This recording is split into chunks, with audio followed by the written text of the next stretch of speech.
జేఏసీతో అధికారుల చర్చలు విఫలమయ్యాయి. జేఏసీ నాయకులకు ఎలాంటి హామీ ఇవ్వలేదు అధికారులు. ప్రైవేట్ ఈ బస్సుల అంశంపై జేఏసీ డిమాండ్లపై స్పష్టత రాలేదు. ప్రభుత్వ వైఖరిపై అసంతృప్తి వ్యక్తం చేశారు జేఏసీ నేతలు.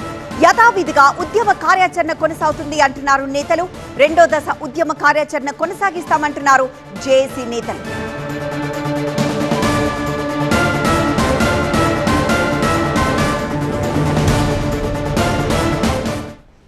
ఏపీఎస్ఆర్టీసీలో ఉద్యోగులు ప్రధానంగా సంస్థ ప్రైవేటీకరణను అడ్డుకోవడం, పెండింగ్ లో ఉన్న డిఏ పీఆర్సీలను విడుదల చేయాలన్న డిమాండ్తో ఆందోళనకు సిద్ధమవుతున్నారు.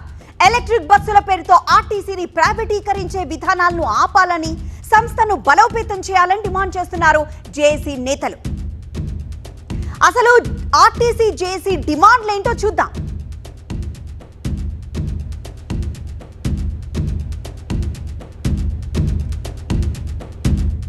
ఈరోజు జేఏసీగా వ్యతిరేకించింది జీసీసీ అనే మోడల్ అనే దాన్ని తీవ్రంగా వ్యతిరేకించడం జరిగింది. అదే విషయాన్ని మరొకసారి పునరుద్ధరించడం జరిగింది. ఇవాళ ఈ అంశం ఏదైతే ఎందుకు జీసీసీ వాళ్ళు వచ్చే ఇబ్బందులు ఏంటి, ఎలక్ట్రికల్ బస్సులు వచ్చే వాళ్ళు వచ్చే ఇబ్బందులు ఏంటి, కొత్త బస్సులు కొనకపోతే వచ్చే ఇబ్బందులు ఏంటి, ప్రయాణికులకు కానీ సంస్థకు కానీ వచ్చే నష్టాలన్నింటినీ వివరించిన మేరకు మరి అధికారులుగా మా నుంచి ఏదైతే మేము ఇచ్చామో డీటెయిల్స్ కానీ డేటా కానీ వచ్చే ఇబ్బందులు కానీ వాటిని గవర్నమెంట్ దృష్టికి తీసుకెళ్తామని చెప్పడం జరిగింది. మేము కోరేది ఇవాళ గవర్నమెంట్ని దయచేసి తాత్సారం చేయొద్దు. ఇవాళ ప్రభుత్వ సంస్థ, ప్రజలతో మమేకమైన సంస్థ, దశాబ్దాల తరబడి ఉన్నటువంటి సంస్థని ఒకవైపు మంత్రి గారు కానీ ఎవరో ప్రైవేటీకరణ అనే పదమే లేదు మా దగ్గర అన్నప్పటికీ ఈ నిర్ణయం వల్ల పరోక్షంగా అదే బాగుండి కనిపిస్తుంది. కాబట్టి ఆ విధానానికి వెళ్లకుండా ప్రభుత్వం ఈ ఆర్టీసీని కాపాడాలని చెప్పి జేఏసీగా మరొకసారి మీ ద్వారా ప్రభుత్వాన్ని రిక్వెస్ట్ చేస్తూ ఈ జీసీసీ అనే దానికి కానీ మిగతా ఏ కంపెనీ ప్రైవేట్ ఇదన్నా కానీ దాన్ని తీవ్రంగా జేఏసీగా మేము వ్యతిరేకించడం జరుగుతుంది. అది స్పష్టం, అందులో ఏ విధమైన ఇది లేదు. సో ఆర్టీసీ జేఏసీ డిమాండ్లేంటో చూద్దాం. ప్రైవేట్ ఈ బస్సుల నిర్ణయాన్ని వెనక్కి తీసుకోవాలి. ఈ బస్సులను ఆర్టీసీ ద్వారానే కొనుగోలు చేయాలి. ఈ బస్సులను ఆర్టీసీ ఉద్యోగులతోనే నడపాలి. స్త్రీ శక్తి పథకంతో పెరిగిన రద్దీకి అనుగుణంగా బస్సులు కొనాలి. ఇక 4000 కొత్త బస్సులను కొనుగోలు చేయాలి. ఆర్టీసీలో 10,000 ఖాళీ పోస్టులను భర్తీ చేయాలి. డిఏ పీఆర్సీ బకాయిలు, రిటైర్మెంట్ బెనిఫిట్స్ అన్నింటినీ చెల్లించాలి. 12వ వేతన సవరణ ప్రక్రియని ప్రారంభించాలి.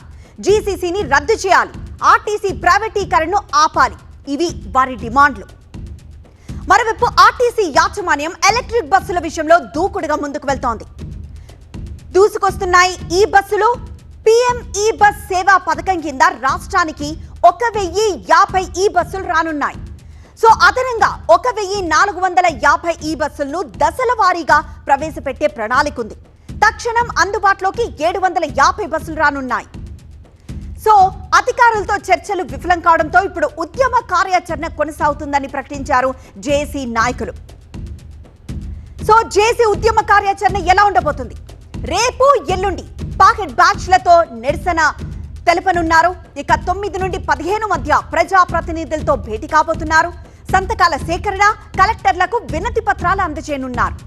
ఈ నెలాఖరులో భవిష్యత్తు కార్యాచరణని ప్రకటించనున్నారు. ఇప్పటికే 4 రోజులు ఉద్యమ కార్యాచరణ పిలిపించి 4 రోజులైంది. రేపటి నుంచి డిమాండ్స్ తెలియజేస్తూ ప్రజల్లోకి మా డిమాండ్స్ని ప్రజల్లోకి తీసుకెళ్లే విధంగా రేపటి నుంచి పాకెట్ బ్యాడ్జీలు పెట్టి రేపు ఎల్లుండి కార్యక్రమాలను తెలియజేస్తున్నాం. 9 నుంచి 18 వరకు రాష్ట్ర వ్యాప్తంగా ఉన్న మంత్రులు, ఎమ్మెల్యేలు, ఎమ్మెల్సీలు అందరినీ కూడా జేఏసీ నాయకత్వం కలవడం జరుగుతుంది.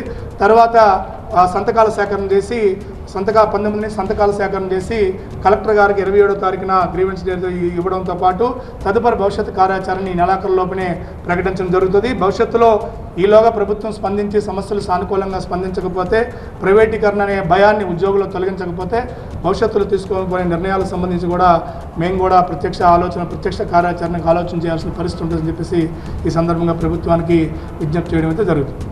ఆర్టీసీ ఉద్యోగుల ఐక్యత. ప్రభుత్వం స్పందించని పక్షంలో ఆందోళనలను హోరాహోరీగా కొనసాగిస్తూ రాష్ట్ర వ్యాప్తంగా నిరసన కార్యక్రమాలు, సంతకాల సేకరణలు మరియు జిల్లా కలెక్టర్లకు వినతి పత్రాలు సమర్పించే కార్యాచరణకు సిద్ధమవుతున్నారు జేఏసీ నాయకులు. ఆర్టీసీ ఉద్యోగుల ఐక్యత.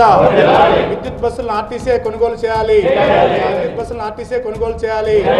విద్యుత్ బస్సులను ఆర్టీసీ కొనుగోలు చేయాలి. విద్యుత్ బస్సులను ఆర్టీసీ కొనుగోలు చేయాలి. మూసివేసిన డిపోలను వెంటనే తెరిపించాలి. మూసివేసిన డిపోలను వెంటనే తెరిపించాలి.